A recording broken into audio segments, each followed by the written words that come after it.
Widodo, Presiden ke-7 RI yang dijadikan anggota kehormatan Partai Golkar. Wakil Presiden RI Gibran Rakabuming Raka juga mendapatkan status yang sama, pun dengan Prabowo Subianto mendapatkan gelar anggota kehormatan Golkar. Status keanggotaan itu katanya karena Golkar mendukung Gibran maju sebagai wapres bersama Prabowo Subianto yang kini telah resmi menjadi Presiden ke-8 RI.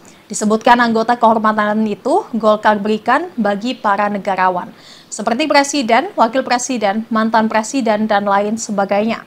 Mereka-mereka ini yang dianggap berjasa bagi negara oleh Golkar. Ia menyampaikan anggota kehormatan tidak perlu memiliki kartu tanda anggota atau KTA. Jokowi sendiri dianggap telah berjasa pada negara dan telah didukung Partai Golkar pada Pilpres 2019.